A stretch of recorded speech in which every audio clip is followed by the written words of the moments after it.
Hi there guys, welcome back to the channel. It's the start of the delayed European Championships this week, but can England go on and win the tournament? So before we talk about that and much more, please subscribe to Garage Football if you're new, and let us know in the comments below whether you think England can go all the way this year. So Dennis, JP and Mark, thanks for joining us, lads. So we talked about whether England can go on and win the tournament, potential pathway through the knockout stages, which is hideously complicated thanks to the UEFA. What's different to the World Cup in 2018, like the squads, the expectations, etc.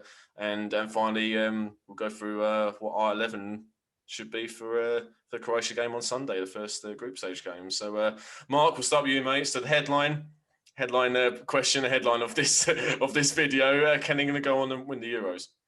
I guess for this, as I'm the first one to answer this question, it should be a positive response. I think, of course, we've got a chance. I think we've got some fantastic players. Are we going to win it? I think we'll probably get to the semi-finals. I think that should really be our expectations, but I'm not overly convinced that we're going to win it. Fair enough, Dennis. I mean, we'll touch on this with the potential route later probably, but I'm going to say that of course England have a chance. I mean, Hungary have a chance. I mean, if Greece taught us anything, it's never rule out a team in a group of death that have never done anything at a tournament ever before. So I put some good money on Hungary based on that logic alone. But using that logic, anyone can win the tournament. Of course they can. I'd expect us to reach the knockout stages, but again, we'll go through that in the pathway. But to say, do I think England are going to win? I don't think anyone ever really in the heart of hearts expects England to win a tournament. I just want to see us do well and certain players be, young players develop and take this as a stepping stone to 2022. We've got some very exciting talent coming through. Knowing that we're coming to this tournament on a little bit of a downer, but we, you never know. Last four, we consider last four success. So, it really depends on what your expectations are. But can we win the tournament? Absolutely, we can. But in my opinion, we won't. Well, there we are. JP, your thoughts, mate? Exactly what Dennis just said. Exactly the same thing. Anybody can win it. It's always the World Cups and the Euros. They always throw in some completely unknown quantity that gets a lot further than everybody thinks they can. Like for example, I wasn't expecting Portugal to get as far as they did in the last Euros. We knew they were going to get pretty far, but wasn't expecting for them to get that. I thought they were going to go out of the group stage at times, especially Precisely. Again going back to my friends the Hungarians. That game they were on the ropes in that game at times. They were horrendously woeful in my opinion last Euros, the Portuguese, and yet somehow pardon my language, shithouse their way to a win. Yeah, they Ronaldo'd it. And that's what the Euros are like. Greeks in 2004. Like sometimes teams that are not very good win the tournament. It's not about being the best team. In Euro 2008, you could argue the Dutch were the best team, and they completely choked against Russia in the last 8. But in terms of my answer to will England win it? Can't see it. Really can't see it. So we got what was it? Was it if we get again, as Dennis said, we'll touch on it on the path. But like for example, there's a lot of teams that can really easily block us in the next stage round. So but it'd be very very nice for us to get to the semis. That's what I'm hoping for. I'm not expecting anything. I'm just hoping that we get as far as we can, as I always do. Yeah, absolutely. I wouldn't disagree with anything of what you guys have said. I think for me, it's our best chance at a tournament since the Euros in 2004. In terms of the squad and expectations, etc., and the fact that the semis and the final both be played all of those we played at Wembley. So we've got I think we've got a really good chance. And for me, I think the tournament is really wide open in terms of the pathways, which we'll touch on. And there's no real standout favourites apart from maybe France, who obviously World Cup holders. But I think there's a few teams that are equally as good as each other, and it all depends in knockout stages, anything can happen. So I think we've got a great chance. Whether we can or not remains to be seen. But I think for England, it's semi-finals at the absolute minimum, which I think, to be fair, Gareth Southgate has mentioned a few times in the lead up to the tournament. So now that's question one out of the way. So whether England can go on and win the Euros. So let's move on to the potential pathway for England, which will be very tricky according to UEFA. So thanks to them for organising that. So obviously, England, we could potentially win our group, finish runners-up, or even the best third place team, which happened to Portugal in the Euros in 2016. They obviously went up and went on and won the tournament. So Dennis, we'll start with you, mate, for this pathway. So what do you make of England's sort of route to a possible final? Well, I've got every possible pathway laid out in front of me in a spreadsheet. That's why I went to you first. I have all the potential opponents. So if we win the group, which there's a good chance we could, bear in mind, like Croatia haven't been fantastic in recent. I know they've knocked us out in the 2018 World Cup, but they got aging stars. Their up and coming players are not quite at the same quality. Famous last words. And we beat them in the Nations League as well. Beat them in the Nations League. Scotland, no comment. No comment.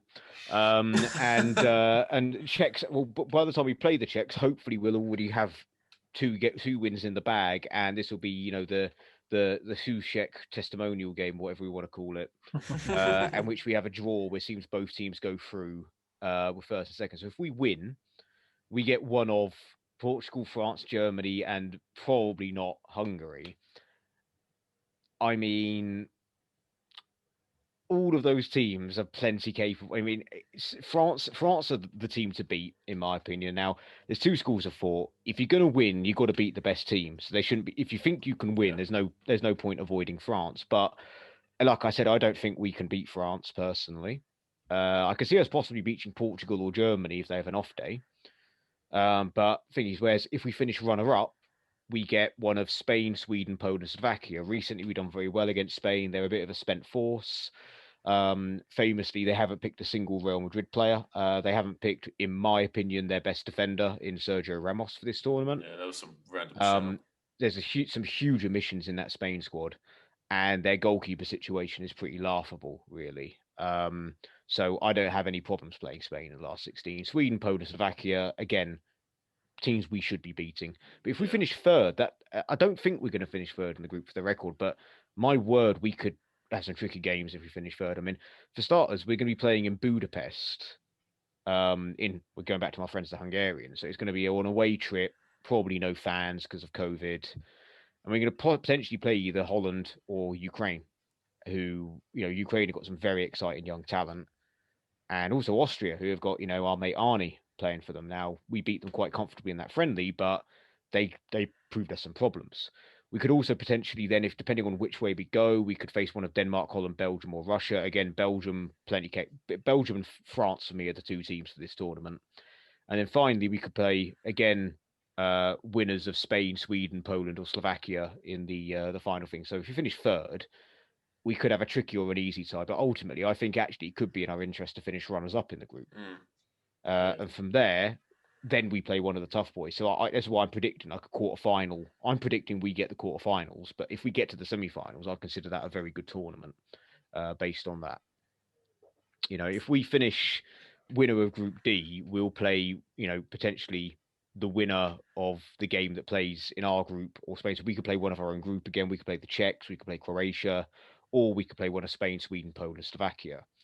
Interesting, I'm not including Scotland in that list because they ain't getting out of the group, let's be fair, lads. Famous last words. Famous last words. We finish runner-up. Watch them win all 3 games. Yeah. If we finish runner-up, lads, this is the problem. We finish runner-up and we beat, this is a preferred option. We then play one of Portugal, France, Germany, or, the winner of the third group of ABC, which I don't know who they are, but basically we're probably going to be playing one of France or Germany again in the quarterfinals. So whatever way, it's going to be tough. So we've got a tough tournament, but if we win, we face an exciting but very tough last 16 game. So it could be in our interest to actually finish runners up in this group and have a longer tournament, have a chance of taking out a tie team. But like you said, it's pretty open. I mean, especially like if there's COVID, I don't want there to be, but if there's COVID outbreaks in certain squads, we could be facing a depleted giant and beat them. You never know. Or equally, we could have a COVID outbreak and we could be busted flush. So really depends. That's a really, really good point, mate. That I don't think anybody's taken that into consideration yet. You know what? I mean, obviously, we'll talk about this further into the competition, but that's a very, very good point. Yeah, very good point. We could be facing somebody, and they put out their under 16s or under 21s or something. Do you know what I mean? It'd be interesting. Yeah, absolutely. John? What about your thoughts on England's path through the tournament? And as Dennis says, I think no matter what route we take, it's going to be tough. But we've got to start beating the bigger sides in the tournament, so haven't we? I could totally agree with you, Dennis. 100%, 2 wins and a draw. I put a draw against Croatia, win against Czech Republic and the Scots, but we're at least we're of the same mind that we're going to get at least maybe be up there. And Bill, as you remember, mate, I did say to you when we did the discussion about the England teams, I said my worry is France. Yeah. And as Dennis is saying, they are a very, very good chance if we win the group. There's a very good chance we will play them in the first game of the last 16. That's and likewise Portugal. They create miracles all the time. Likewise, if we are the runners up, we could be placing out of the. I think either if we become runners up, I think we'll be facing either Poland or Sweden out of those two. I think we would do. Sweden doesn't scare me. Poland does. As an old Polish mate of mine used to say, there's quite a few years ago now, there were so many Germany players that defected to Poland. There were so many Poland players that defected to Germany. So it's quite a hard. It's going to be either way, as you said, mate. It's either way. We're up against a brick wall after the first round. We really are. Yeah, definitely. Thoughts, Mark? Yeah, it's difficult, really, I think, to add anything different to what Dennis and JP have just said there. Whichever way you look at it, assuming we come first or second, that is going to be extremely tough against them teams. I think really the ones for me, if we were to win the group, I think we want to avoid France. I think as already been touched upon. I think they're probably the favourites. I think. Yeah, I'd say so. To win it. Obviously having won the last World Cup, etc. But and having said that, if you look as well, if you think going back to the last World Cup, we obviously played Belgium twice for the fourth playoff, and we lost twice. So that doesn't fill me. And Belgium were obviously one of the favourites for the tournament, for the World Cup. And I think they'll be there or thereabouts again this time around. So that doesn't actually fill me with that much confidence that if we were to get drawn against France, that we would actually beat them, just based on our recent history in some of these bigger games. But I think, we've, realistically, I think, we can get. I think we should probably get 7 points from our 3 group games. I think that's probably fair. I think that's what we should be aiming for. Yeah. The group isn't anything, I don't think, to be scared of. It's not like the group that's got the group of death in it, as has been touched upon. Yeah, it's not quite group of peace, but it's someone in the middle. Yeah, but I think you'd be looking at it and you'd be going, you can see that England should definitely get a result in that, and there's more confidence. Or if you look at that group of death, for example, or you'd be a little bit more worried about getting the results. But look, I think has already been said, if you want to win it, you've got to beat the best teams at some point. You have obviously got to get a bit of luck along the way with the draw. And I think that's what we're probably going to be relying upon, I think, is a little bit of luck along the way. Yeah. With a little bit of luck, we can make it through the Great show. Yeah, couldn't have said it any better, JP. So no, it just jumped into my mind straight away. I mean, the one thing I'd say with the guaranteed 7 points, we were talking about this. Me and my mates were talking about this in Euro 2016. We're like, we'll beat Russia, we'll beat Wales, we might, by then we'll play the reserves against Slovakia, we'll get a point, and Euro 2016 we finished runner-up in the group. Or wherever we finished, and then played Iceland. And we're like, oh yeah, when Rooney scored that penalty, we shoved "It's Coming Home" on over the speaker system, and then we were like, screaming at the telly when Jack Wilshere came on at halftime. So best laid plans, mate. Yeah, enough about Euro 2016. That's a dark memory that we all want to get rid of. So, no, go on, Mark. So I was just going to say, Denny's just mentioning Wales there. I know we should beat Scotland, and they're a couple of notches below that Welsh team from that tournament.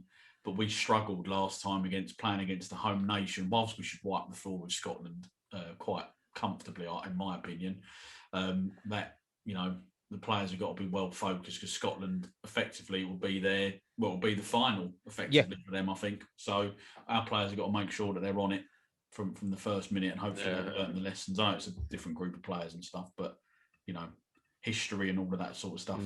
Yeah, well, Scotland didn't make it easy for us in Euro '96. So to caveat that point, to say a Scotsman wants to beat England at football is to say that they want to breathe. Like, that is the game that they live for.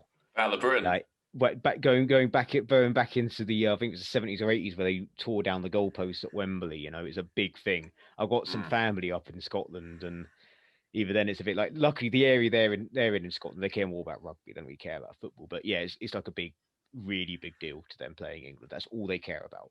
The fact they've got us in the group, they're buzzing about that because they know they're going home in the first round. Last time they were at a major tournament in 1998, their song by Delamitri was called "Don't Come Home Too Soon." I highly recommend you check it out. I'd forgotten. I highly recommend you check it out. It's brilliant. Dude. I love it. But that was the hopes and aspirations of the Scotland national team that year, was "Don't come home too soon." And they had a better squad then than they do now. Yeah. Which we won't get into because this is England video. So before you start, Dennis. So John will coming up tomorrow. No, so John, we'll start with you for this one. What's different for England at this tournament compared to, say, the World Cup 2018 and maybe even the last Euros 2016 in terms of the squad, expectations, etc.? Well, in comparison to the last Euros, mate, it's a whole nother level. Chalk and cheese, isn't it? Yeah, it is. We've mentioned a few times with Southgate just eradicated everything that happened beforehand to a degree. Stopped picking the stars because they were stars. He was picking people that he feels deserves to do it, which I've really admired him for it. I know a lot of people say he's going to be using negative tactics, blah blah blah blah blah, which we'll obviously come on to when we talk about things in a minute. But it's personally, between the World Cup and this tournament and Euro 16, the first thing that comes to mind is maturity. Over the last 4 to 5 years, there's a lot more stable, mature players in there than we've previously had. You can see the development of that Rice has done. You can see how much Kane's come on over the last 4 to 5 years as well, for that matter. And players like that, it just fills you with pride when we see all right, let's not mix the words here, that we got to this stage quite easily in terms of the people that we've had to beat to get here, but at the same time, I do genuinely think we've got more mature players, younger players, but more level-headed, mature players in there than we've had in previous tournaments. Yeah, well said, mate. Dennis, your thoughts, in comparison to, say, the World Cup and the last Euros? Yeah, I mean, there's been a lot, like, you go on Twitter, people are, I can't wait for Southgate to go. Southgate will be gone after this tournament. Ridiculous, I mean, don't get me wrong, he's not beyond criticism for some of his decisions and tactics, but it's just the difference in having a manager. I'm just going to, cast your mind back a little bit. Like, going about mentality, in 2016, when we played Iceland, Roy Hodgson had his resignation speech in his suit jacket pocket ready for the final game. Now, Roy Hodgson, very good manager over the years and a very nice bloke by all accounts. But the fact that he went into that game thinking, I'm playing Iceland and I might lose. Now, I'm a just-in-case guy myself, so I'll always think, plan for every inevitability. But come on, as England manager, you can't be thinking, right, I might have to give my resignation live on air after this game against Iceland. Like, whereas with Southgate, he instilled a lot of belief in that tournament. I remember the sit down sort of almost that type of, like, in a blacked room and it's just him in a chair. And he was referencing, I mean, don't want to get political, but the fact that Britain was in a lot of upheaval in 2017-18 over a lot of stuff with Brexit stuff, and he even referenced that and said, look, we just want to go to a tournament and make the British people happy or English people happy. We want to go out there, and I've told them that they're representatives on that stage, and you could see the players absolutely loved it. There was pictures of like Jamie Vardy and Jesse Lingard on inflatable flamingos in the swimming pool. Maguire as well, yeah. Maguire, yeah, he brought back like that sort of mentality. Now I know it's Dele Alli playing darts. Yeah, it's very difficult to maintain that level of momentum. And I remember in the high off the back of the Europa Nations League, and then again semi-final against Holland, VAR disallowed Lingard's goal. But if that had stood, we had made the final. And even if we had lost to Portugal, Southgate would still be heralded as, well, he's taken us to a final of a tournament, even if it is a proxy tournament. And I do think some of the criticism he gets is a little bit like they don't taken out of context from people that don't. That they're looking back maybe with rose-tinted glasses to like, I don't know, the Capello years that were devastating. No, that was rubbish. Rubbish. Virtually every single player has come out in interviews and saying they absolutely hated playing for England. Yeah, even Eriksen's era as well. 2010 World Cup, like the squad were depressed, borderline. Robert Green didn't know that he was starting that game against America until 20 minutes before kickoff. Yeah. They banned Butter and then brought Butter back after the America game. Like, yes, Butter was the reason we didn't beat America. Thank you, Fabio Capello. Genius.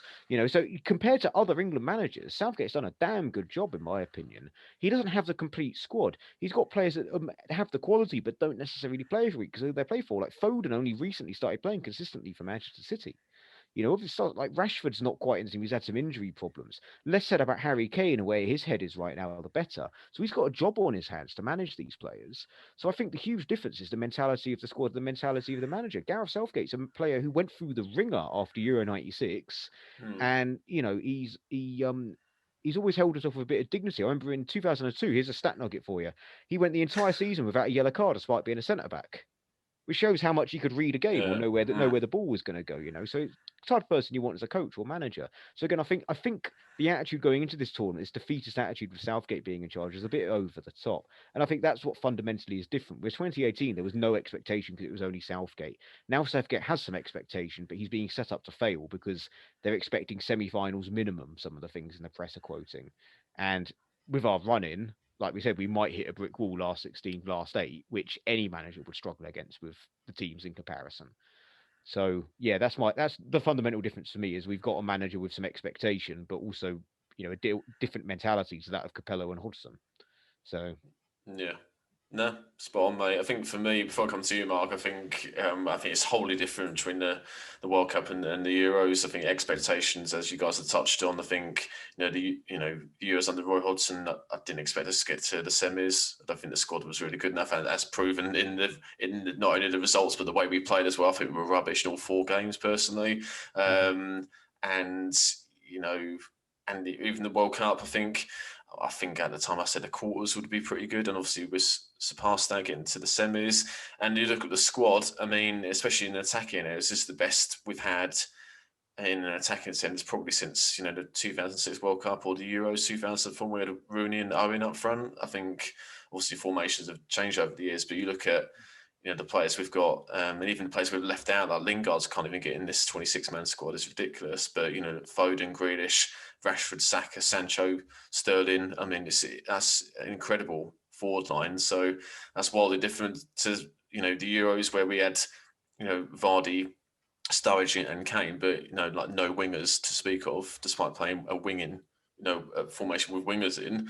And the World Cup, we had Vardy and Welbeck, Rashford, but Dele Alli, Ruben Loftus-Cheek, but the players we've got in those areas we've got more depth and the quality stronger. So I think everything's improved in all aspects. So yeah, really different from the last 2 tournaments. Your thoughts, Mark? For me, it's down to 2 players. That's the major difference. Grealish and Foden.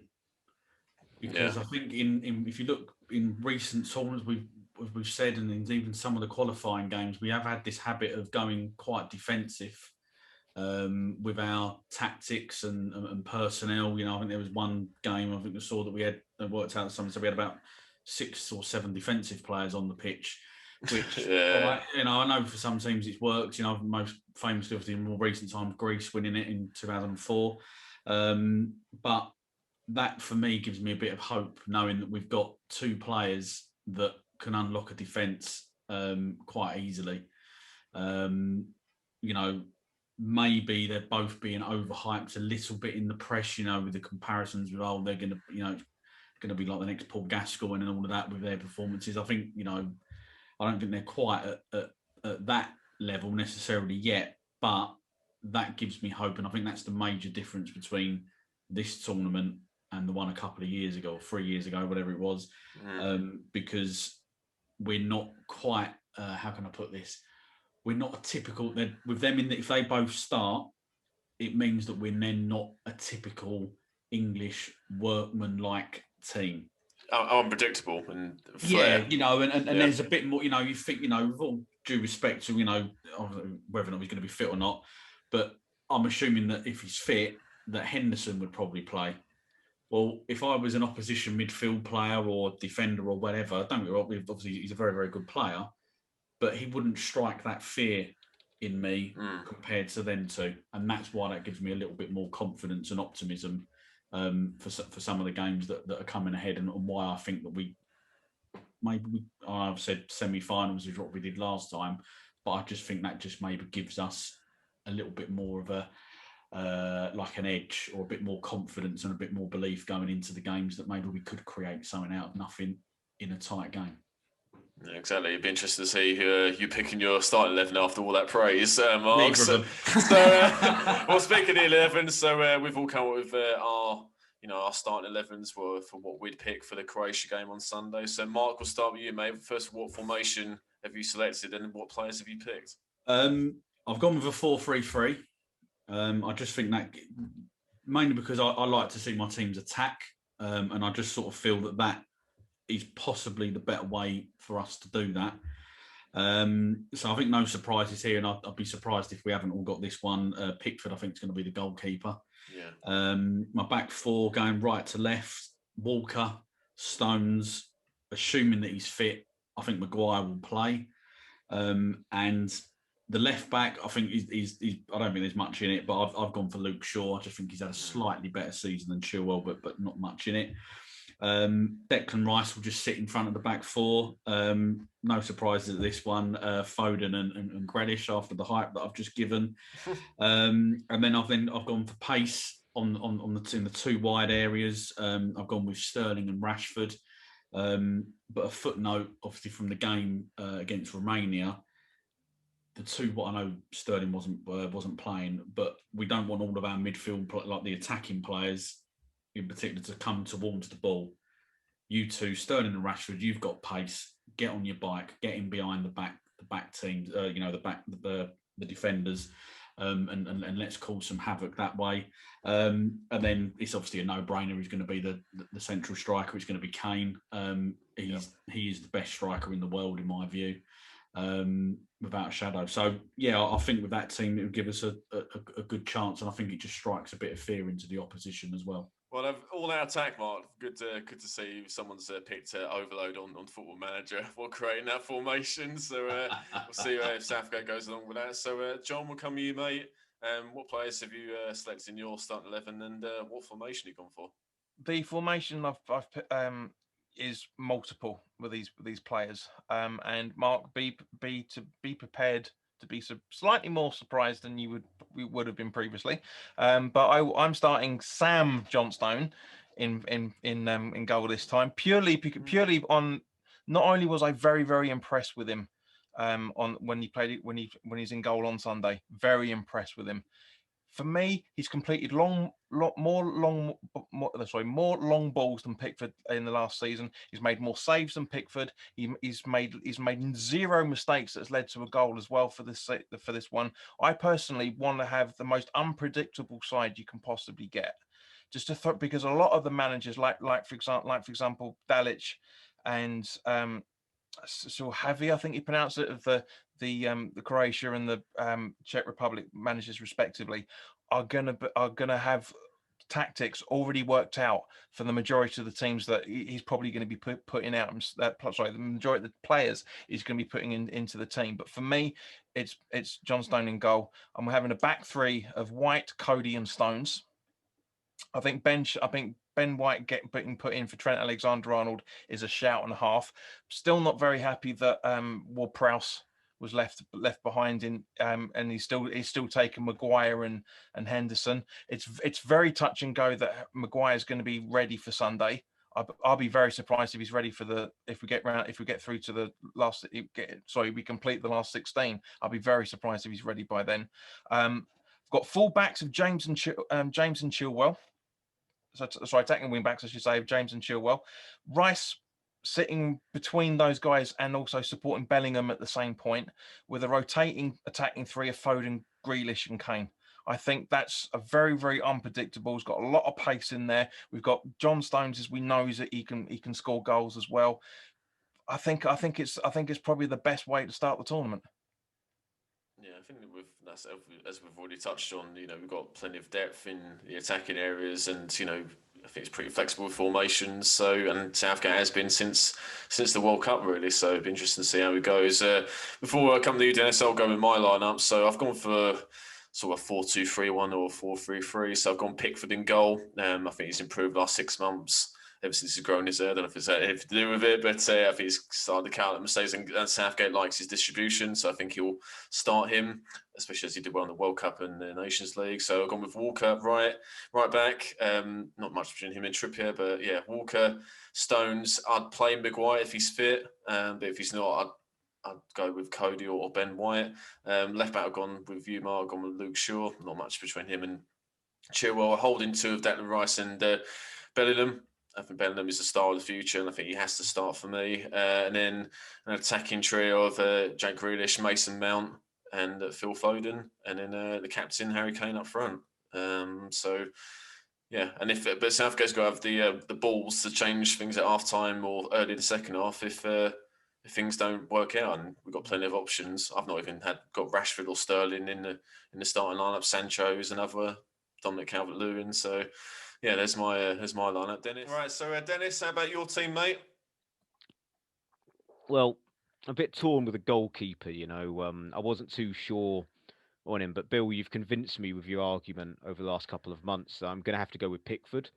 I mean, if Nick Pope was fit, he would be my out and out undisputed number one, because I think that guy is money. But Pickford is going to be my goalkeeper. Then I'm going for a back three. Now, I'm with you, JP, with Ben White. I think he's going to be the sleeper defender, like sleeper pick that everyone went under the radar. I think the guy's quality. He's going to be in the back with Stones, but I'm going to put Walker in for the pace.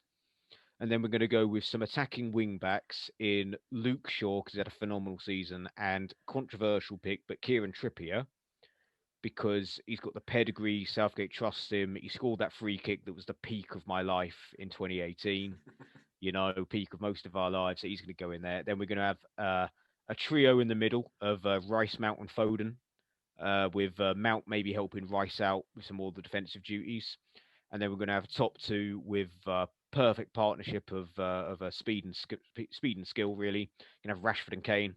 And that way you've got fantastic options off the bench. You could maybe switch to a flat back four if you want to put Luke Shaw at left back, for example.